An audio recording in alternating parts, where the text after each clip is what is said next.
यह ईरान है। 1935 तक इसे फारस के नाम से जाना जाता था। यहाँ तक कि 1000 साल पहले ईरान का नक्शा लगभग उसी तरह का था। इसका कारण यह है कि ईरान प्राकृतिक सीमाओं से घिरा हुआ है। इनसे पार करना और ईरान के पूरे क्षेत्र पर विजय प्राप्त करना लगभग असंभव है।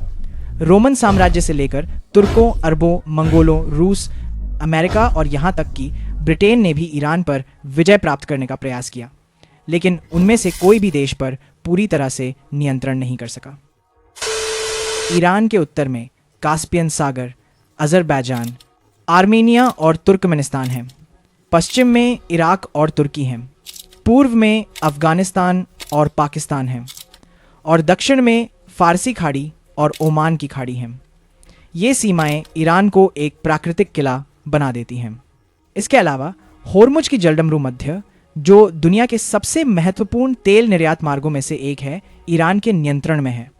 आप सोच सकते हैं कि यह कोई बड़ा अंतर नहीं है, लेकिन यह प्राकृतिक किला चीन की महान दीवार से भी मजबूत है।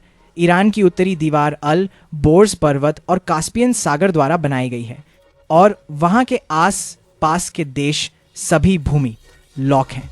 पश्चिम में जगरोस पर्वत हैं, जो ईरान को इराक और मध्य पूर्व के अरब देशों से अलग करते हैं। पूर्व में विशाल रेगिस्तान और पर्वत श्रृंखलाएं हैं, जो पाकिस्तान और अफगानिस्तान के साथ सीमाएं बनाती हैं। अमेरिकी सैन्य तैनाती के दौरान अफगानिस्तान में उन्होंने ईरान पर हमले की योजना बनाई, लेकिन अमेरिका इस सुरक्षा दीवार को तोड़कर ईरान पर हमला नहीं कर सका। ईरान के अंदर दुनिया के 2 सबसे सूखे रेगिस्तान दाश्त ए कनिर और दाश्त ए लुत हैं, जिन्हें पार करना दुश्मनों के लिए अत्यंत कठिन है। इन सभी भौगोलिक ढालों ने ईरान की भूगोल को और भी मजबूत बना दिया है। हालांकि ईरान को एक मध्य पूर्वी देश माना जाता है, लेकिन इसका इतिहास, विरासत और संस्कृति का मध्य पूर्व से बहुत कम संबंध है। ईरान का पूर्व नाम फारस था, जो दुनिया की सबसे शक्तिशाली सभ्यताओं में से एक था। इसकी भौगोलिक सुरक्षा ने इसे पृथ्वी पर सबसे लंबे समय तक चलने वाली सभ्यताओं में से एक का दर्जा दिया। 1979 में इराक के नेता सद्दाम हुसैन अपने सहयोगी अमेरिका और मध्य पूर्व के कई सुन्नी देशों के साथ ईरान पर विजय प्राप्त करने के लिए युद्ध शुरू किया। थोड़े समय में उसने जगरोस क्षेत्र के तेल समृद्ध दक्षिणी हिस्सों पर कब्जा कर लिया, लेकिन 10 वर्षों के युद्ध और 500 शून्य मौतों के बाद सद्दाम की सेनाएं ईरान के एक भी हिस्से पर कब्जा करने में विफल रहीं। हालांकि अधिकांश मध्य पूर्वी देशों और अमेरिका ने उस युद्ध में इराक का समर्थन किया। ईरान का मुख्य हथियार जगरोस पर्वत थे। ओमान की खाड़ी से फारसी खाड़ी तक का छोटा प्रवेश द्वार होर्मुज की जलडमरू मध्य है। ये पूरी तरह से ईरान के नियंत्रण में है। इसके माध्यम से ईरान खुद को विश्व राजनीति में एक महत्वपूर्ण खिलाड़ी के रूप में प्रस्तुत करता है, क्योंकि औसतन 17 मिलियन बैरल तेल इस जलडमरू मध्य से हर दिन गुजरता है, जो दुनिया के समुद्री तेल का लगभग 35% प्रदान करता है। ईरान ने लगभग हर मध्य पूर्वी देश में शिया मुसलमानों के बीच शिया मिलिशिया समूहों का गठन किया है। आपने निश्चित रूप से यमन में हौथी विद्रोहियों के बारे में सुना होगा।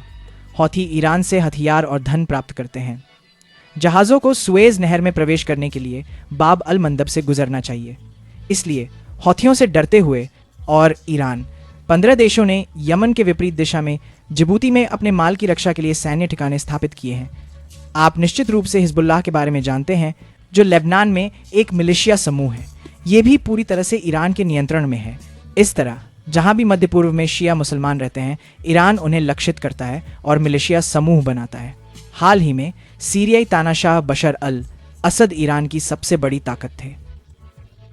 ईरान ने इराक के माध्यम से सीरिया का उपयोग करके लेबनान में हिजबुल्लाह और फिलिस्तीन में हमास को हथियार भेजे, लेकिन बशर अल असद के पतन के बाद ईरान को कुछ हद तक पीछे हटना पड़ा है।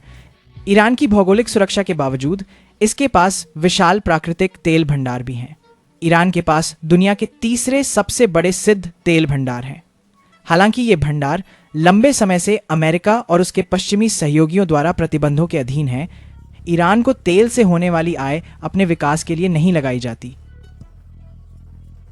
इसके बजाय यह इस पैसे को हथियारों के आयात और अपनी सैन्य क्षेत्रों को मजबूत करने पर खर्च करता है। फिर वे हथियार मध्य पूर्व में मिलिशिया समूहों को भेजे जाते हैं। इस तरह ईरान की अर्थव्यवस्था पूरी तरह से क्षतिग्रस्त हो गई है। ये कहा जा सकता है कि ईरान की संपत्ति उसकी सबसे बड़ी समस्याओं की जड़ बन गई है। मध्य पूर्व में चल रहे युद्धों ने ईरान की आंतरिक समस्याओं को चरम स्तर तक पहुंचा दिया है। हाल ही में इजराइल ने ईरान में प्रवेश किया और सटीक ऑपरेशन किए। इसके वायु रक्षा प्रणाली के कुछ हिस्सों को नष्ट कर दिया। क्रांतिकारी, गार्ड अधिकारी, सैन्य नेता और नागरिक मारे गए। इजराइल ने ईरान की परमाणु सुविधाओं पर भी सटीकता से हमला किया और कम से कम 5 परमाणु वैज्ञानिकों की हत्या कर दी गई। इजराइल इन ऑपरेशनों की योजना 30 वर्षों से बना रहा है। चूंकि भूमि द्वारा ईरान पर विजय प्राप्त करना लगभग असंभव है, इजराइल ने ईरान की कमजोर वायु रक्षा का लाभ उठाया। यह संघर्ष मध्य पूर्व के पुराने समीकरणों को बदल रहा है। कुछ इसे विश्व युद्ध ई की शुरुआत के रूप में भी वर्णित करते हैं। दोस्तों, ईरान खुद को मध्य पूर्व में एकमात्र सुपर पावर बताता है। यह केवल इसकी भौगोलिक स्थिति और प्राकृतिक संसाधनों के कारण संभव हुआ है। वर्तमान ईरान इजराइल संघर्ष में आपको क्या लगता है कि ईरान का सबसे बड़ा हथियार क्या है? हमें टिप्पणियों में बताएं और हमारे साथ बने रहें। धन्यवाद।